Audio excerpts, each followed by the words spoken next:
So Please. one question that we always get is about the intake. So how many students does Ashoka actually take in? So, okay, the important thing is we don't compare one student to the other, Hmm. right? It's a context-based application. What this means is we really check what opportunities were given to you and how did you perform in that. So, for example, today morning I was speaking to kids from Mayo and I was speaking to kids from Ajmer and other schools, which are small schools in Ajmer. So, just because you're from a top school from a certain family background does not give you a seat at Ashoka, right? Or just because you come from a very small town with another, family background, it does not restrict you from being at Ashoka. So, what we're asking is, whatever opportunity was given to you, what did you do in it?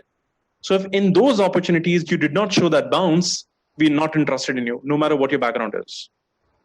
Right? So kids should not really think if they're competing with somebody. So a lot of kids also ask, is there a cutoff? There's no cutoff.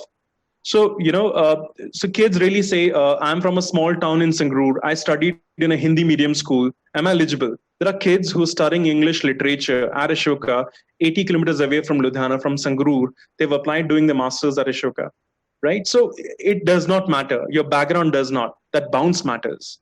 So whatever opportunities were given to you, did you push it or not? That's all we evaluate. So last year we took 600 kids. This year we're taking 650, 700 kids. We started 2014. First batch was 125. So we have grown from that number. We're a 25-acre campus right now. We just acquired another 25 acres. That 25 acres has a capacity of 2,500 students.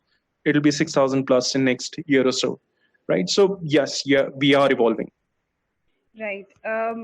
There's one question which says, is SAT score accepted? I think I read in one of the slides that it is partially. Okay, so it's optional. So SAT and ACT is optional. So any kid who's applying for education outside would give the SAT or the ACT. They should mention those scores. But if you're not planning education outside India, don't sweat about it. Ashoka does not need an SAT or an ACT score for you to apply to Ashoka. There is an Ashoka aptitude test, which is optional. Again, the entire application is free. You don't have to pay anything for the entire application process. And kids, I don't know if they know it, their parents would have paid so much money for them to get into school, right? And Ashoka does not have any application fees. It's a complete online process. There is no fees whatsoever, and it's a need-blind admission. Perfect. It's a residential course, right? Yes. Because there are a couple of questions Yes. about that. There's one question which says, what if someone wants to prepare for GRE, GMAT or CAT? How many credits are required to get an admission to any masters abroad in USA? That's a question for me. Yeah. What if someone wants to prepare for GRE, GMAT and CAT?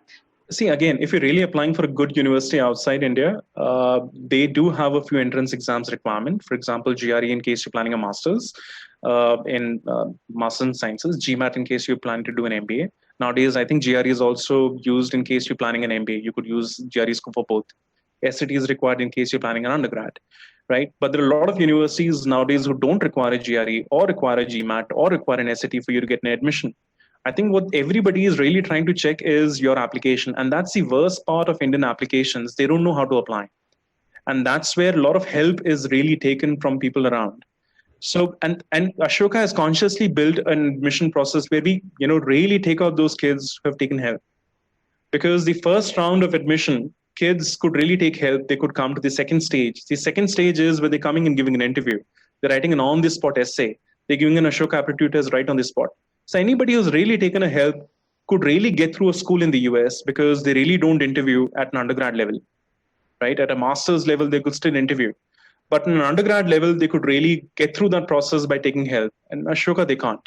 So if you can't write an essay, you can't represent yourself, it's going to be a challenge. It's an academic academic program.